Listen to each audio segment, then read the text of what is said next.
1010 wins. My number one choice for news. Well, so much is happening in the world today. I keep it on all day long. It moves so fast, you gotta be up on it. 1010 wins. 92.3 FM. Wins News Time 7:30.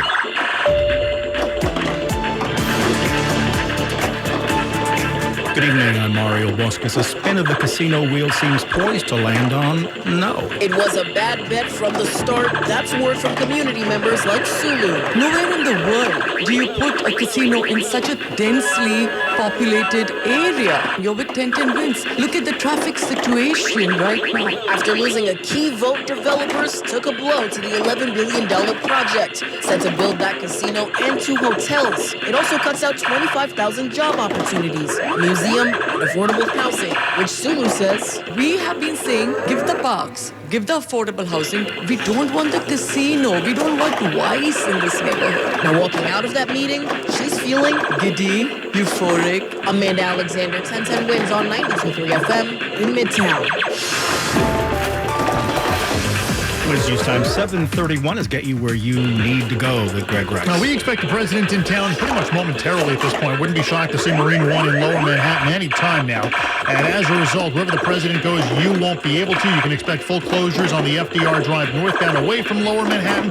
Closures wherever the president goes for the evening. And overall in police presence, you can get used to that for the week with the UN General Assembly now underway. Out of Lower Manhattan, we've also had our troubles. Brooklyn-bound Brooklyn Bridge is a mess. Brooklyn-bound upper level of the Manhattan Bridge with a crash closer to the city. The Williamsburg and Battery Tunnel are better. City-bound George is fine. West side northbound, a breakdown of the 130s in the middle lane. Northbound Deegan slows from Yankee Stadium up towards Fordham Road because of an earlier crash. Lincoln's okay either way. Holland Tunnel, the outbound ride, still about 20 minutes. Inbound Holland, pretty decent ride. Greg Rice, 1010 wins at 92.3 FM. Let's get a check of the AccuWeather forecast with meteorologist Carl Erickson. A chance for wet weather will increase through the week. In the meantime, it stays dry and comfortable through tonight with partly cloudy sky overhead, low 65, upper 50s across the suburbs. The humidity does begin to increase tomorrow with a mix of clouds and sunshine. With that added moisture, there could be a late day shower, high 81. Mostly cloudy and humid tomorrow night with a spotty thunderstorm, low 68. And still that chance for a shower on the Wednesday. Otherwise, more clouds than sun, high 78. And more numerous showers, even a heavier thunderstorm around on Thursday, high 75. I'm AccuWeather meteorologist Carl Erickson on New York's weather station. 1010 wins on 92.3 FM. A professor at West Point says the school is violating the First Amendment. West Point law professor Tim Backen names the school and its leaders as defendants. He says the military academy is banning opinions by professors and some books and courses in a crackdown that violates the First Amendment. Backen's lawsuit says the school began to scrutinize faculty speech after an executive order from President Trump in January. He says after that, West Point eliminated majors, removed information about professors' published books, and punished faculty for teaching, speaking, and writing without prior approval from the school. Matt Piper with the story. The lawsuit seeks unspecified damages and legal fees. Spurring on the fight against censorship, actor and activist George Takei is leading what's being called Banned Books Week. Starting the 5th of October, and libraries and bookstores around the country will highlight censored titles from Maya Kobabe's Genderqueer to Toni Morrison's The Bluest Eye. That announcement today from the American Library Association. A new law in Texas means transgender women are no longer allowed to use the women's bathroom. Texas Governor Greg Abbott took to social media signing Senate Bill 8 into law. I'm about to sign a law that says no men in women's restrooms. This is just common sense. Using a restroom not matching a person's birth sex would result in a $25,000 penalty for the public school, university, or government institution that it happened in. GOP State Senator Mays Middleton authored the bill. Citizens can file complaints. The Attorney General, of course, is empowered to investigate and take action. The penalty rises to $125,000 for multiple offenses. Reporter Chris Fox.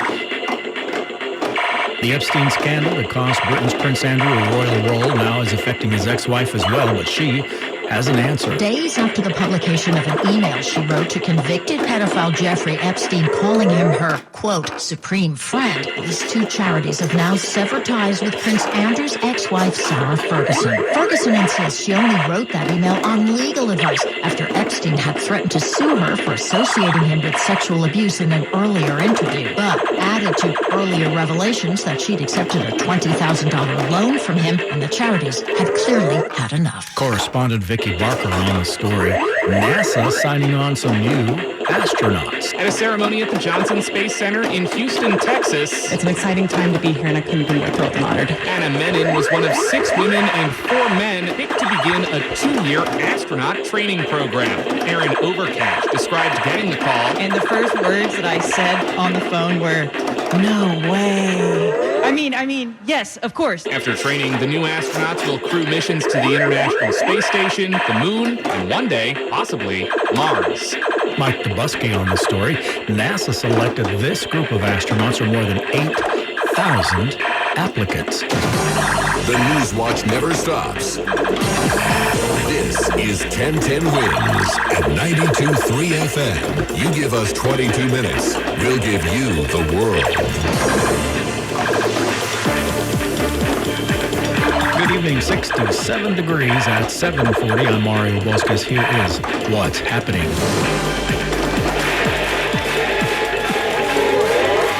A comeback before he really went anywhere on pulling the plug on Jimmy Kimmel. Cops say a 13-year-old boy shot in the head in Queens. He's critical, no word on leads. Will there be a government shutdown? Don't ask Congress. They're away on recess. Actor John Leguizamo shines a light on social injustices. Now they're shining the spotlight on him with special award. A Broadway musical's out of tune with audiences and profit. AccuWeather, partly cloudy, comfortable, low 65 in the city. The Mets, Yankees, Giants, Jets, all off. News time 7:41. Let's get you where you need to go with Greg Bryce. We are awaiting the arrival of Marine One in Lower Manhattan, and once Marine One touches down, they're going to close the FDR Drive, and your night's going to get a whole lot worse because wherever President Trump and his motorcade go, you will not be able to. The FDR Drive right now is in pretty decent shape, but again, once they close it, it's going to get worse. And the president is in town with a whole bunch of other world leaders this week for the UN General Assembly. Wherever the president or any of them go, they'll have frozen zones, rolling closures, and an overall increase in police presence. Driving around Midtown and Lower Manhattan, not the best idea this week. Citybound George is fine. West Side still slow through the 130s with a breakdown blocking the middle lane. Northbound Harlem River Drive slows from the 140s. Deegan's bad from Yankee Stadium. An earlier crash didn't help. Lincoln's okay either way. The inbound Holland's all right. The outbound still about 20 minutes.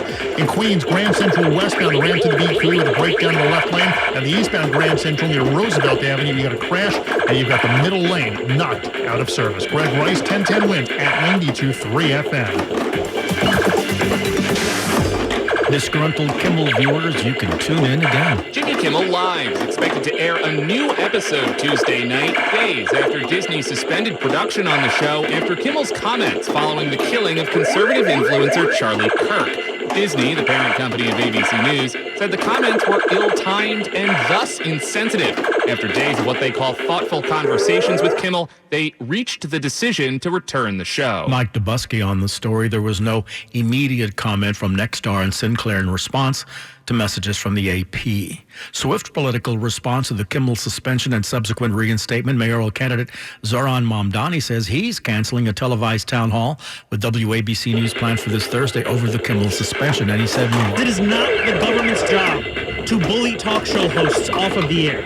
It is not the government's job to tell us what we can and cannot talk about. At the same time, in the mayor's race, The Hill says House Minority Leader Hakeem Jeffries' long-awaited decision on whether to endorse Democratic Mamdani, the candidate, is coming sooner rather than later.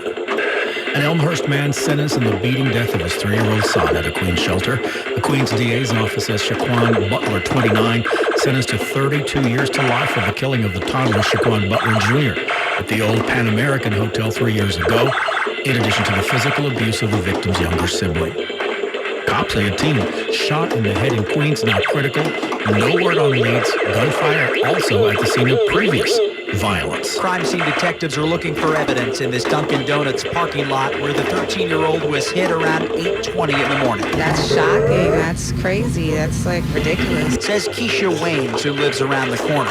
The teen is in critical condition at Cohen Children's Medical Center. Sadly, this corner has seen youth violence in the past. It's another 13-year-old kid right on this same corner. It's named after a 13-year-old who was gunned down in a gang shooting in 2009. Lance Furtado runs an anti-violence group for kids. It's our position, right, to interrupt the transmission of violence, to change behaviors and change community norms. Mac Rosenberg, 1010 Wins on 92.3 FM in Cambria Heights. Expect serious traffic in the city this week as the UN General Assembly begins, prompting tight security and a heads up about keeping drones down. World leaders from all over are flying into town for the United Nations General Assembly, with President Trump also expected to attend. Sunika Vashis, the special agent working with the Secret Service, tells us security is at an all-time high. So our security is 360. It's air, land, and sea.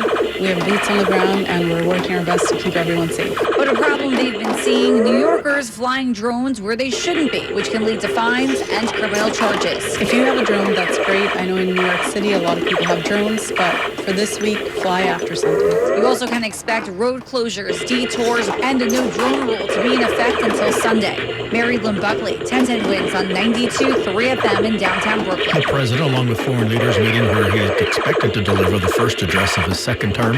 Keep it here on 1010 Wins for the latest of traffic transit on the ones. We'll get you through it. Meantime, France becoming the latest ally to recognize a Palestinian state at the UN today, an issue that's also supported by the leader of the world body. The White House said earlier today that President Trump is planning to focus his speech tomorrow on what he says are the harms that globalist institutions like the UN do to the world, and that he sees this push to recognize a Palestinian state as a reward for Hamas. But the UN Secretary General is already pushing back on that idea, saying an independent state for Palestinians is not a reward, but a right. Correspondent Shannon Kingston. At the UN with reporters, Riyad Mansour, Palestinian ambassador to the UN, says France recognizing the Palestinian state is only the beginning. What we need is ceasefire. What we need, the process to begin to end this illegal occupation and for Palestine to be free and to have the two-state solution a reality. More nations expected to follow in defiance of Israel and the U.S. There seems to be a battle brewing between the Pentagon and some members of the press amid a demand to sign a pledge restricting reporting media lawyers, newsroom leaders evaluating a government memo spelling out new rules that sharply restrict reporting at the Pentagon. Several of the country's biggest news outlets publicly pushing back. Defense Secretary Pete Hegseth's press office already booted some news outlets, including CNN, for media workspaces made key parts of the building off limits to journalists without an official escort. Washington Post, Wall Street Journal, pushing back, criticizing the policy. The Times also called the policy another step in a concerning pattern of reducing access to what the U.S. military is undertaking at taxpayer expense. Congress is out on recess this week, and a major deadline is looming to pass a government funding and avert a shutdown. The White House said today that discussions about government funding are ongoing with both Republican and Democratic members of Congress. But Press Secretary Caroline Leavitt wouldn't say if the president would meet with Democratic leaders Chuck Schumer and Hakeem Jeffries as they have requested. Leavitt told me what the White House wants to see happen to avert a shutdown. We want a clean funding extension to keep the government open. That's all we're advocating for, a simple, clean budget extension, a straightforward, responsible solution to keep the government open to November 21st and allow the full-year appropriations process to move forward. Karen Travers, ABC News, the White House. Last week, the Senate failed to advance both the House-passed short-term government funding bill and the Democrat counteroffer, increasing the risk of government shutdown the 1st of October. Actor John Leguizamo shines a light on social injustices. Now the spotlight is on him as a reward for achievements. For years, I didn't complain about the limited roles my people were offered. The spicy sex pot, the Latin lover, the maid, the gangbanger. Turns out not complaining doesn't change anything. That was him speaking at the 76 Emmys. He is to be honored at Sing Out for Freedom event in New York, coming here in the city at NYU Skirball the 27th of October. Seasonal hiring sees an increase in contract workers. As companies sprint toward the final days of 2025, many are hiring contract professionals, 67% wrapping up their hiring. To meet seasonal demands, support short-term projects, and stay agile in an uncertain economic landscape. Robert Half, District Director Paul Flaherty, says when teams take time off, Skilled contract professionals can maintain momentum, help reduce burnout, and meet year-end goals. That report from Stefan Kaufman. Police announced the results of a major narcotics operation on Long Island. A couple charged with running a $2 million operation out of their home in Holbrook. Suffolk County Police Commissioner Kevin Catalina. A seizure like this, you just don't come across that often, and this is one of the largest in the history of Suffolk County, and certainly the largest crystal meth seizure that we've ever had in the county. The defendants pleading not guilty at their arraignment today. And this into the 1010 Wins newsroom. Follow up on the Kimmel story. Apparently, Sinclair officials said today that it would not air Kimmel's show Tuesday, and would broadcast news programming. Instead, quote, discussions with ABC are ongoing as we evaluate the show's potential return, according to the company spokesperson. Wins News Time 7:51. Let's get you where you need to go. Here's Greg Rice. President Trump and Marine One inbound to the city. He should be here any minute. They've already got the FDR Drive closed out of Lower Manhattan, at least as far up as Midtown East. So keep that in mind. That's also why the city-bound Brooklyn Bridge got worse, because you can't exit onto the FDR. Everybody's forced onto that one lane into Lower Manhattan. City-bound George is all right. West Side Highway a bit slow getting out. Northbound Deegan and the Harlem River Drive bunched up as well. Lincoln and Holland, they're flying into the city. The outbound Lincoln's all right. Even the outbound Holland got better. Grand Central and Queens westbound. The ramp to the BQE, you still have the left lane out with a breakdown. Eastbound L line jammed up to the Clearview. Southbound Van Wyck slows to the Cross Island, and the Van Wyck still loaded either way through Atlantic Avenue. BQE, the usual mess either way, into the Brooklyn Bridge. Greg Rice, 1010 Wins at 92.3 FM. Let's get a check of the AccuWeather forecast with meteorologist Carl Erickson. Nice weather through tonight. A partly cloudy sky, comfortable temperatures, low 65. Many suburbs dipping into the upper 50s. Then warming up and becoming more humid tomorrow with clouds and some sunshine. But there may be a stray afternoon shower. Much of the time tomorrow should be rain-free, high 81. That humidity, though, stays in place tomorrow night, and that can lead to a spotty thunderstorm, low 68.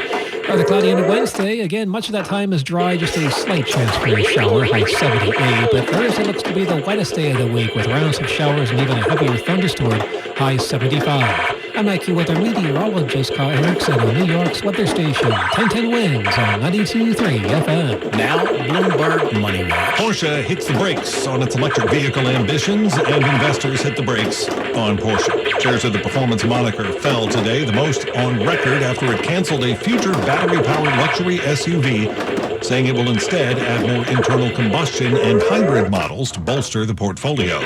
That pivot is dealing a $2.1 billion hit to Porsche's operating profit and forcing it to cut its full-year earnings forecast. New records for Wall Street today. Dow gained 66, NASDAQ up 158, S&P up 29. A Badger Day, Bloomberg Money Watch on 1010 Wins at 92.3 FM. AccuWeather, partly cloudy, comfortable, low 65 in the city, upper 50s, low 50s, most suburbs tomorrow. Warmer, more humid, more clouds than sun, shower around the afternoon, perhaps even thunder, high 81. Keep it here on 1010 Wins for the latest from AccuWeather on how the rest of your week is shaping up weather-wise. WINS FM and HD1 New York. Always live on the free Odyssey app. More people get their news from 1010 Wins and from any other radio station in the nation. Tanya Mercado, Editor's Desk. I'm Mario Busquets. All news, all the time. This is 1010 Wins at 92.3 FM, New York. 67 degrees, partly cloudy at 8 o'clock. Good evening. I'm Lane Gajardi. Here's what's happening. Jimmy Kimmel Live returns to ABC tomorrow night. That news leads Zoran Mondani to reconsider his decision to back out of an ABC mayoral event in defense of the First Amendment. President Trump expected in the city tonight ahead of a speech to the UN General Assembly this week. Manhattan just lost its last downstate casino proposal, and a casino plan in Coney Island is also said to be defeated. A $2 million drug bust on Long Island, coke, fentanyl, meth, and Holbrook. AccuWeather says partly cloudy tonight, low 65 in the city, upper 50s to low 60s for most suburbs. Warmer, more humid tomorrow, more clouds than sun with a shower around in the afternoon. Perhaps some thunder, high 81. Wins News Time 8:01. Let's get you where you need to go with Kelly Dillon. In Midtown, the FDR FDR Drive is currently subject to closure for President Trump's motorcade right now. So the FDR Drive closures, they're starting to roll out. Avoid the east side. You want to head to the west side highway. Also keep in mind tomorrow, another gridlock alert day. Mass transit going to be the way to go again tomorrow. Now the BQE in Brooklyn, bumper to bumper, both directions at Atlantic Ave. Also, we're picking up still on the eastbound LIE from Woodhaven through the Clearview in Queens. Here's what we see on Long Island's Big Three. Luckily in Nassau County right now, we're moving well on the LIE. No trouble on the northern or southern state parkways. Here's what you need to know about the bridges and tunnels. Still delays lingering on the George upper levels, about 15 minutes. Lower decks a little bit better. We're quiet now at both the Lincoln and Holland, both the Whitestone and Throgs Neck bridges. Moving well. NJ Transit, the Norris and Essex line has 30-minute delays both ways now. These are down tree and overhead wires near Denville. Kelly Dillon, 1010 wins at 92.3 FM. To paraphrase Mark Twain, the reports of the demise of Jimmy Kimmel Live have been greatly exaggerated. ABC announcing it is set to reinstate the program. It will return tomorrow night. That announcement from the Walt Disney Company, the late night show had been, as the company called it, preempted indefinitely last Wednesday. That followed comments Kimmel made on his show in response to the shooting death of conservative activist Charlie Kirk. Disney said in a statement, in part, "We have spent the last days having thoughtful conversations with Jimmy, and after those conversations, reached the decision to return the show on Tuesday." Correspondent Matt Piper, that announcement means we will see it on Channel 7. ABC affiliates, however, owned by Sinclair, will not be showing the program. No word yet from Nexstar, which is seeking Trump administration approval of a merger with Tegna, and was among the first companies to comply with the FCC chair's call to action against Kimmel. Now, before that reinstatement announcement was made, mayoral candidate Zohran Mamdani had his own Kimmel-related announcement this morning. In response to ABC's indefinite suspension, the Democratic nominee announced he was canceling his participation in a televised town hall with Channel 7. And we cannot normalize these kinds of acts nor offenses. These must be the basis upon which we act. Act to protect the freedoms that we hold so dear. Act to stand up for the values that make us so proud to be American. That town hall was set to take place Thursday. Tonight, Mamdani tweeted, "Last week, Disney ABC caved to Trump administration pressure. Millions of Americans helped them find their backbone." The tweet went on to say, "Whether you watch Jimmy Kimmel or not, today's decision is a victory for free speech." So they have reached out to Channel 7 to reschedule the town hall. A 13-year-old boy shot in the head this morning in Queens. Happened just before 8:30, Linden Boulevard in Cambria Heights. Detectives have been in and out of a Dunkin' Donuts. This happened in the parking lot, and the 13-year-old is in critical condition at Cohen Children's Medical Center. Lance Furtado runs an anti-violence group aimed at helping kids stay off the street. It's our job to be preventive, to get in front of any escalating violence and de-escalate it. The corner where this happened is named after another 13-year-old shot and killed here during a gang-related shooting in 2009. You become, I don't want to use the term numb, but it's like devastating. He says that shooting led to an increase in state funding for cure violence programs. Mac Rosenberg, 1010 wins on 92.3 FM in Cambria Heights. No arrest. The investigation continues. At last check, the child was in critical condition.